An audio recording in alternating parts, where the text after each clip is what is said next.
Hello student, स्वागत है आप सभी का आपके अपने YouTube channel mister cool Ash the teacher में। तो जैसा कि आप सभी लोगों को पता है कि टीचर की जो काउंसलिंग की प्रक्रिया वो जोरों शोरों से चल रही है और आप लोगों में से बहुत सारे लोगों ने मुझसे पूछा कि सर सेकंड राउंड की काउंसलिंग कब से स्टार्ट होगी और कितने रैंक तक वालों को उसमें मौका मिल सकता है। तो ये है आंकड़ों सहित विश्लेषण जिसमें मैं आपको बताऊंगा कि कितने प्रतिशत तक अपात्र हो सकते हैं। हर वर्ग का मैं पृथक एनालिसिस करूंगा और कब से सेकंड काउंसलिंग होगी इसकी भी जानकारी मैं आपको दूंगा। इससे पहले मैं आपसे एक बात करना चाहता हूं कि जैसा कि आप लोगों को पता है कि चार चार वर्ग हैं, जनरल, एसटी, एससी, ओबीसी। ठीक है, तो हर वर्ग का एक ही वीडियो में कर पाना संभव नहीं है, वीडियो बहुत लंबी हो जाती है और आप लोग देखते नहीं।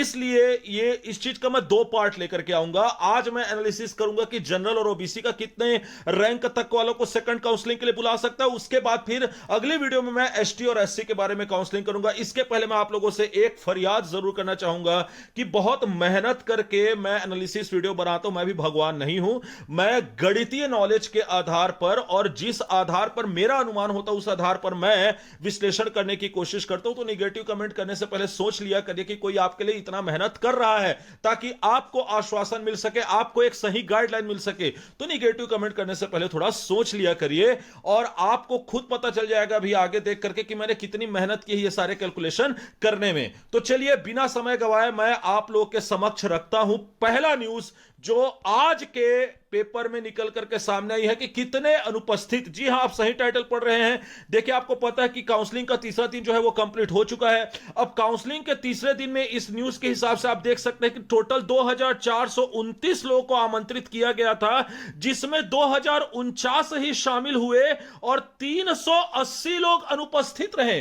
मतलब आप यहां पर देखिए कि 15% तो पहले 3 दिन में अनुपस्थित ही रहे हैं, अर्थात 15% लोगों ने काउंसलिंग को अपीयर ही नहीं किया। तो ऐसे लोग भैया जो काउंसलिंग को अपीयर नहीं किया, आप क्या कर रहे हैं? आपको 29 अगस्त तक का विभाग समय दे रहा है। जी हां, जो काउंसलिंग में किसी कारणवश अनुपस्थित रह गए थे वे 29 अगस्त तक जाके अपना काउंसलिंग करा सकते हैं। तो यहां पर आप देखिए 15% लोग तो अनुपस्थित ही हो गए।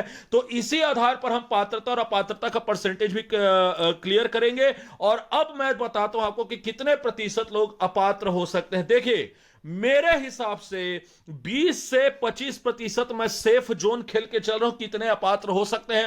हो सकता है कि 30% तक अपात्र हो, इससे ज्यादा अपात्र नहीं होंगे। तो मैं 20%, 25% और 30% तीनों के हिसाब से रैंकिंग आपको बताने जा रहा हूं। सबसे पहले हम लोग चर्चा करते हैं जनरल कैटेगरी के बारे में। जी हां, देखिए, सबसे पहले जनरल कैटेगरी के बारे में चर्चा करते हैं। पूरे कैलकुलेशन को अच्छे से समझने का कोशिश करेगा, अपना माइंड ओपन करके रखेगा। देखिए, पहले काउंसलिंग में फ्री अर्थात मुक्त पद के लिए 801 रैंक तक वालों को आमंत्रित किया गया था, वहीं फीमेल में 950 रैंक तक वालों को आमंत्रित किया गया था। अब यहां पर देखने वाली बात यह है कि अगर हम 20% लोग अपात्र होंगे ऐसा मानते हैं तो 801 का 20% होता है आपका 160। अच्छा, अब 801 से लेकर के 950 तक में 52 आपकी फीमेल थी। आप देखेंगे, एनालिसिस करेंगे, मैंने लिस्ट देखा तो उसमें 52 फीमेल मुझे मिली। तो 52 फीमेल का अगर आप 20% निकाले तो 10। तो यह हम मान सकते हैं कि पहले राउंड में जितने जनरल वालों को बुलाया गया था तो 950 रैंक तक वालों को, उसमें टोटल 170 अगर हम क्या मान के चले, अपात्र मान के चले 20% के हिसाब से, तो क्या स्थिति बन सकती है। अब यहां पर देखिए 800, यहां पर जैसे कि मैंने आपको बताया कि टोटल अपात्र कितने हुए आपके 170 हुए। अब आपको पता है कि ओबीसी में मुक्त रैंक तक के बनाया गया था आपका 1599 रैंक तक। जी हां, आप देखेंगे अगर लिस्ट तो 1599 से ओबीसी रैंक वालों को बुलाया गया था पहले राउंड के काउंसलिंग के लिए। तो हम क्या देखते हैं कि 801 से लेकर यदि हम 1600 तक की रैंकिंग देखें तो इसमें जनरल कैटेगरी के 100 मेल और 60 फीमेल थी।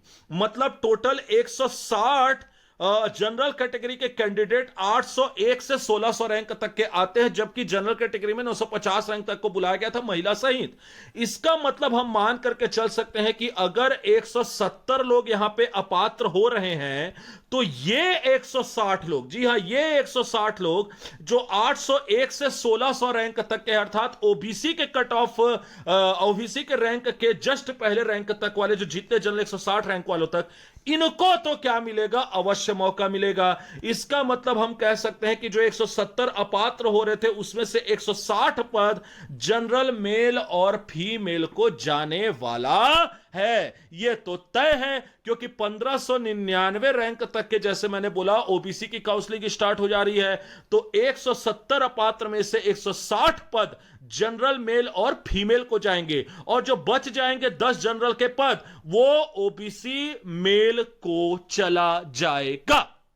इसका मतलब हम मान सकते हैं कि अगर हम 20% के हिसाब से लेकर के चले तो मेरे हिसाब से 1600 रैंक तक वालों को सेकंड राउंड की काउंसलिंग के लिए आमंत्रित किया जा सकता है। It is a huge opportunity जो 1600 रैंक तक वालों का है। सोचिए, मैं इतना कम आपका पात्र संख्या लेके चलो 20%, तब भी 1600 रैंक तक वालों को मौका मिल रहा है। और अगर कहीं अपात्रता का प्रतिशत 25 से 30% हो गया तो मेरी इसी कैलकुलेशन के हिसाब से 1700 रैंक तक के जनरल वालों को मौका मिल सकता है सेकंड राउंड की काउंसलिंग के लिए।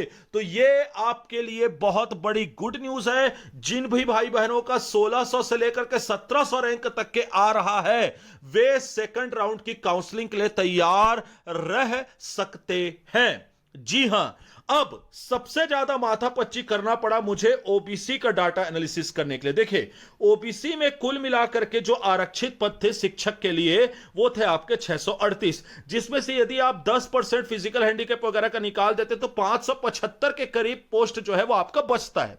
ठीक है, अब इसमें से याद रखिएगा कि हमको यह भी देखना है कि जनरल सीट से टोटल 588 ओबीसी सेलेक्ट हुए हैं। जी हां, जनरल सीट से 552 मेल और 36 फीमेल मिलाकर के 588 ओबीसी कैटेगरी के कैंडिडेट जो है वो सेलेक्ट हुए हैं।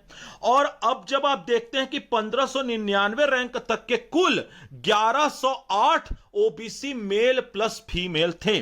ठीक है, अब इसका क्या काम है, अगर हम इस 1108 में से 588 जनरल को निकाल दे तो 520 मेल 1599 रैंक तक के लिए गए, ठीक है, आरक्षित पद से, और 34 फीमेल ली गई 1726 रैंक तक की। इसका मतलब 554 जो ओबीसी कैंडिडेट हैं वे अपने आरक्षित पद से चयनित किए गए हैं। और मैंने आपको क्या बताया कि लगभग 575 पद आरक्षित बचते हैं, तो टोटल अब आरक्षित पद कितने बच गए, मात्र 21, अर्थात 1726 रैंक तक के ही ऑलरेडी 554 आरक्षित पद जो है वो भरे जा चुके हैं। इसलिए मुझे यह बताना पड़ रहा है कि अगर आप 554 में से 20% लोगों को भी अपात्र मान ले आरक्षित में से, तो इसका 20% होता है 110। इसलिए ओबीसी के लिए रैंक जो सेकंड काउंसलिंग के लिए है वो ज्यादा ऊपर नहीं जाएगी। अगर 20% ही अपात्र हुए तो मुश्किल से 1850 से 1900 रैंक तक के ओबीसी वालों को सेकंड राउंड की काउंसलिंग के लिए मौका मिल सकता है। अधिक से अधिक यदि हम आशावादी रहे, 30% भी अगर जाए तो 2000 से 2100 रैंक तक के ओबीसी कैंडिडेट्स को सेकंड राउंड की काउंसलिंग में भाग लेने का मौका मिल सकता है। तो यह था मेरा कैलकुलेशन जनरल कैटेगरी और ओबीसी कैटेगरी के लिए। आप इस एनालिसिस को बार बार अच्छे से देख करके समझने की कोशिश करेगा, तब आपको पता चलेगा कि कितनी मेहनत लगी है इसमें। ठीक है, हालांकि ये 10 मिनट का वीडियो सोचे सिर्फ 2 वर्ग के लिए है, इसीलिए मैंने बोला कि एसटी और एससी का वीडियो का एनालिसिस मैं अगली वीडियो में करूंगा, नहीं तो यह वीडियो काफी लंबी हो जाएगी। ठीक है, तो जैसा सारांश में अगर मैं बोलूं तो जनरल कैटेगरी के लिए अनुमानित जा सकता है 1600 लेकर के 1700 रैंक तक के, वहीं आपका ओबीसी के लिए जा सकता है मेरे हिसाब से ज्यादा 1900 रैंक, और अगर एकदम ही आशावादी मैं रहूं तो 2000 से लेकर के 2100 तक का रैंक। अगली वीडियो में मैं आपको बताऊंगा कि एससी के लिए और आपका एसटी के लिए कट ऑफ कितना जा सकता है, और ये जो क्वेश्चंस का आंसर आपको पता है कि मैं किस आधार पर देता हूं, जो आप मुझसे इंस्टाग्राम में क्वेश्चन पूछते हैं उससे। बहुत सारे लोगों ने मुझे फॉलो किया है, ऐसे ही मुझे फॉलो करते रहे, अपनी क्वेरीज मुझे पूछते रहे। जो भी मैं मुझसे क्वेरीज पूछता हूं उस सब से आप पता कर सकते हैं कि मैं सारी क्वेरीज का क्या देता हूं, जवाब देता हूं। तो मुझे इंस्टाग्राम में पहले फॉलो करिए, उसके बाद मैं आपके सारे प्रश्न का जवाब जरूर दूंगा। इसके अलावा ये जो मैंने आपका न्यूज कवर डाला हुआ था, इसका पीडीएफ आपको टेलीग्राम चैनल में मिल जाएगा। जो कैलकुलेशन मैंने करके दिखाया उसका भी पीडीएफ आपको टेलीग्राम चैनल में मिल जाएगा। तो अगर आपने यहां तक के वीडियो देखा तो सबसे पहले तो थैंक यू फॉर वॉचिंग। अगर आपको इसका पीडीएफ चाहिए तो टेलीग्राम चैनल को अभी ज्वाइन करिए। ऐसे ही न्यूज से अपडेट रहने के लिए टेलीग्राम चैनल को जरूर ज्वाइन कीजिए। वीडियो पसंद आया तो वीडियो को लाइक करें, शेयर करना ना भूले, बाकियों को भी बताएं कि भैया उनके चांसेस बन रहे हैं। चैनल को सब्सक्राइब करते हुए जाइए और मैं मिलता हूं आपसे अगले एनालिसिस वीडियो में। तब तक के लिए थैंक यू सो मच।